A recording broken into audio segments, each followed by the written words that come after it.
And this is part 2 of my travel diary.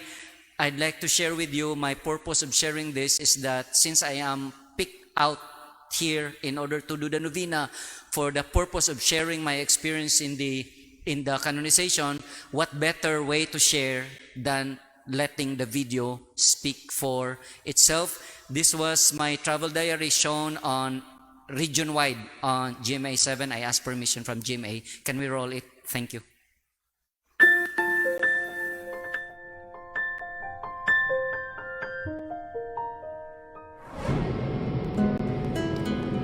We arrived safely in Hong Kong at around 3 o'clock in the afternoon. Isa po itong 9 na oras na stopover bago kami lilipad ulit patungong Roma.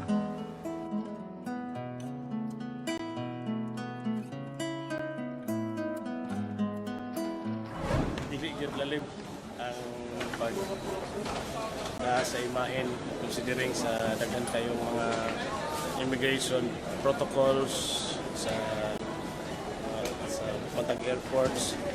It's a privilege, Father Dad, to be asked to carry Senior San Pedro because it's an opportunity for me to thank the Lord through him for continuously interceding for us.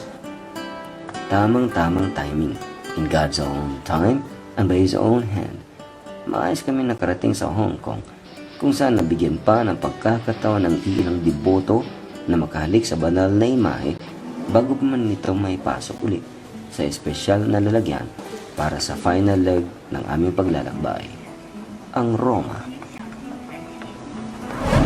12 oras ang flight mula Hong Kong hanggang Roma.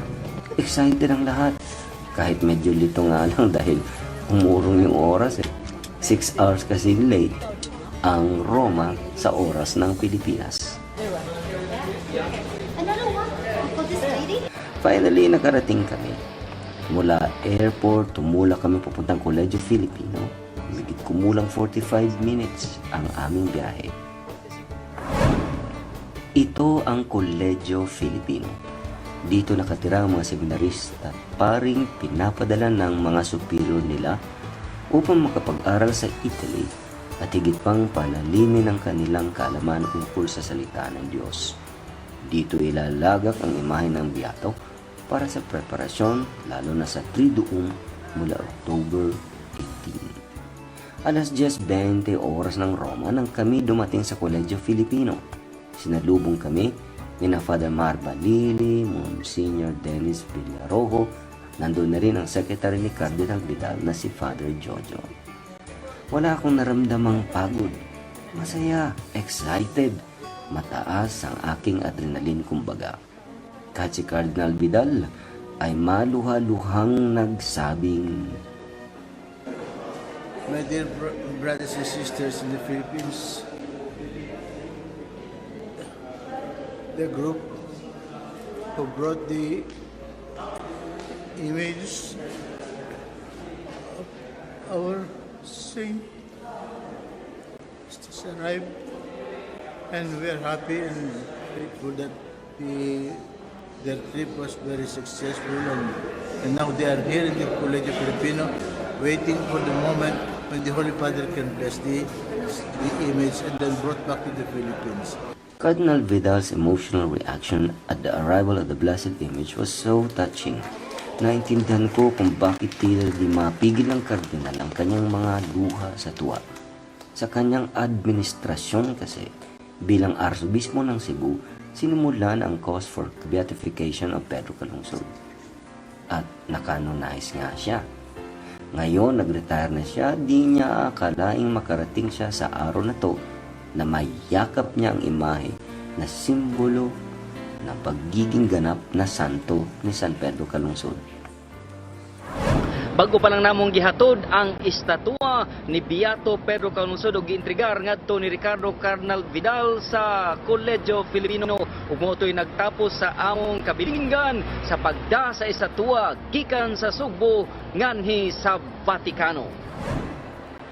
The day before the canonization, damang-daman na ang Pinoy power sa pinakahuling araw ng paghahanda na kung tawagin ay third day of the Triduum. Doon ito ginawa sa Basilica di Santa Maria Maggiore na malapit din lang sa St. Peter's Basilica.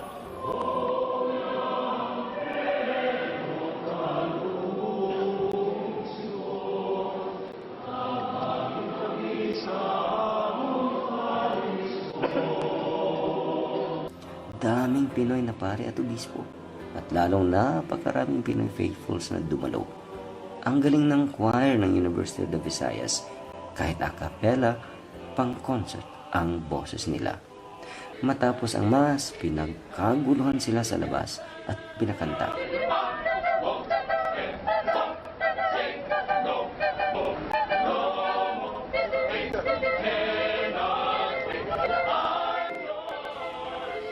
Naroon din si dating Chief Justice Hilario Davide. It is an event in a century. It will be a long, long time yet before we could have another Filipino saint. So this is a special gift from God Himself. Araw ng Canonization. I saw a sea of humanity at the St. Peter's Square. Sa dami ng tao doon, nangingibabaw ang hiyaw at sigawan ng napakaraming mga Pilipino. Ang ilan sa kanila may bitbit na Philippine flags, ang iba naman may dalang larawan o imahe ng nooy beato Pedro Calungsod. Di sila magkamayaw sa tuwa nang tawagin ang pangalang Beato Pedro Calungsod. Pagkatapos ng canonization rites, isinagawa naman ang Thanksgiving Mass sa loob ng St. Peter's Basilica. Dagsa rin ang mga Pinoy na dumating. St. Pedro was very knowledgeable about his faith, learning under the tutelage of Blessed Diego Luis de San Vitores as a missionary catechist, which helped him a lot to discover and experience God and to share that knowledge with the Chamorros, whom he ministered to grow in love for him and to remain firm as a rock in his faith until the end.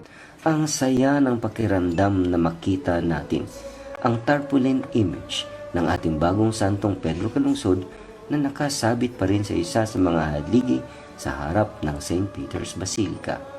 Ngayong ganap ng santo si Pedro Calungsod, marapat lamang na pagnilay-nilayan nating mga Pinoy, lalo na ng kabataan, ang kanyang buhay at pananampalataya. One ordinary teenager with an extraordinary love for Christ. In today's challenging times, we find inspiration in San Pedro Calungsod, a soldier of Christ who lived for his vocation and died for his faith. My journey to Rome with San Pedro Calungsod is a milestone in my life as a priest. While I feel so humbled being part of this moment in the history of our people, I feel challenged to deepen my spirituality as servant of the Lord. Viva San Pedro Calungsod! Mabuhay ang Pilipinas! This is Father Dan Domingo de los Angeles. Thank you for taking this journey with me.